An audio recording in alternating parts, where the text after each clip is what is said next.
2 500 000 personnes en France sont en situation d'illettrisme, ça représente 7% de la population sur le territoire. On en parle aujourd'hui avec le président de l'association des CLIC, Guy Charquet, bonjour. Bonjour. Alors Guy Charquet, tout d'abord, question un peu plus personnelle, pourquoi vous êtes dans cette lutte contre l'illettrisme ? Parce que j'étais toujours tourné vers les autres, vers la solidarité, et pendant ma carrière, j'ai été dans une association qui luttait contre la faim et pour le développement dans le monde. Et quand j'ai pris ma retraite, j'ai voulu me consacrer aux autres aussi de cette façon-là. Un besoin, un sentiment d'altruisme, un petit peu dans tout ça. Un sentiment de pouvoir apporter un petit peu d'aide ou à mes confrères, quoi. Alors dans l'association, vous avez, corrigez-moi si je me trompe, 28 formateurs en tout. Donc qui sont ces formateurs ? Est-ce que ce sont des professeurs ? Est-ce que ce sont juste des bénévoles sans forcément de compétences dans la scolarité, la pédagogie, etc. Qui sont-ils ? Alors il y a une partie effectivement d'anciens formateurs scolaires, donc qui aimaient bien leur travail et qui ont voulu continuer un petit peu dans leur domaine, mais la majorité, ce sont des gens de tous horizons qui veulent aussi aider les autres, quoi. Alors ces formateurs justement, comment ils procèdent pour travailler avec vos apprenants ? Vous avez des Français mais aussi des étrangers, comment ils font avec ces différents profils ? Alors avec les Français, c'était le but de l'association au départ d'aider les Français en difficulté, ceux qui étaient illettrés et qui travaillaient surtout dans les champs au lieu de venir à l'école. Donc c'est ces gens-là qui sont venus nous voir parce qu'ils avaient besoin d'aide pour rédiger un chèque ou pour faire les documents courants. Et puis, donc, c'était la majorité des personnes au départ. Et puis, petit à petit, l'association s'est ouverte aux étrangers. Et on est arrivé maintenant à plus de 87% d'étrangers, de plus de 20 nationalités différentes. À Bernay, c'est quand même assez surprenant d'avoir tant de pays différents. Et c'est un enrichissement aussi pour nous de voir tous ces, de pouvoir les comparer ensemble, de pouvoir discuter avec eux. Pour ce qui est des Français, vous avez dit qu'ils venaient surtout pour pouvoir remplir leur chèque, faire leur paperasse un petit peu administrative. Est-ce que c'était ça, finalement, leur but en venant vous voir, c'était de pouvoir faire les petites actions administratives du quotidien sans peine ? Oui, c'est ça, oui. Comme ils avaient été à l'école et puis qu'ils étaient quand même un peu illettrés, puisque l'école, c'était pas leur priorité, et ils ont eu du mal de se retrouver à faire des tâches du quotidien, que ça soit de remplir des chèques ou de répondre à des questions d'assurance ou autre.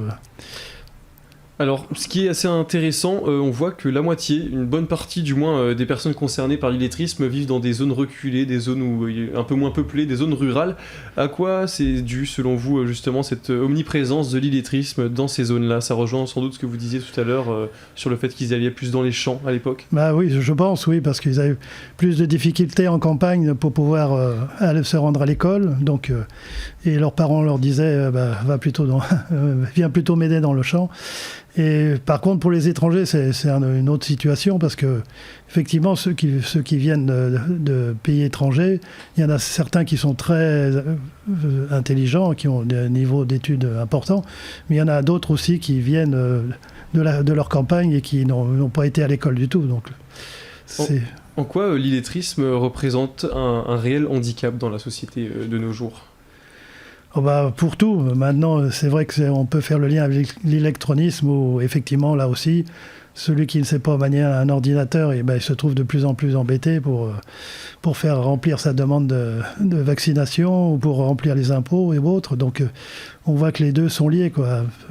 Allez-y, je vous en prie. Oui, à l'époque, c'était l'illettrisme pour lire, pour pouvoir remplir des fiches, mais maintenant, c'est la même chose pour remplir des documents fiches d'imposition, etc. sur ordinateur. Voilà. Alors on reviendra sur l'électronisme un peu plus tard.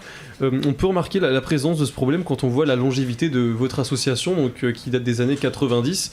Elle continue de donner des cours. Comment vous jugeriez l'évolution de l'illettrisme depuis tant d'années ? Peut-être avec l'apparition de l'électronisme d'ailleurs, ça pourrait en faire partie. Alors l'illettrisme par rapport à notre association, on sent qu'elle diminue quand même un peu au niveau des Français. Les étrangers aussi qui viennent sont en minorité illettrés. Mais c'est simplement parce qu'ils continuent à venir parce qu'ils ont besoin d'apprendre le français, quoi, en fait. C'est ça la majorité des cas. On a quand même 55 apprenants actuellement, donc c'est quand même une grosse tâche à remplir. Et bien, parmi tous vos apprenants, vous le dites depuis le début de cette émission, vous avez une grande part d'étrangers. Justement, quels sont les profils de ces étrangers? Pourquoi viennent-ils vous voir? Alors, c'est assez curieux, oui, parce qu'on a, par exemple, beaucoup de Russes qui se sont mariés avec des Français. On a aussi des Mexicains qui viennent. Et puis, depuis quelque temps, on a une dizaine d'Afghans qui sont immigrés et qui ont été envoyés par ISOS, l'association qui les gère à Bernay, et donc avec qui on a un partenaire et qui nous les envoie pour apprendre le français. Et quelles sont leurs motivations? Est-ce qu'ils sont là pour apprendre afin de rechercher par la suite un emploi, afin de s'intégrer mieux dans la société ou peut-être de passer des examens, je ne sais pas? Alors oui, ils sont là, effectivement, ils sont très motivés, tous. Et il y a plusieurs diplômes qu'on les aide à passer. Le premier, c'est pour obtenir une carte de séjour de 2 ans. Donc il faut qu'ils passent un diplôme qui s'appelle le DELF A1 et qui leur permet effectivement d'avoir ce sésame pendant 2 ans.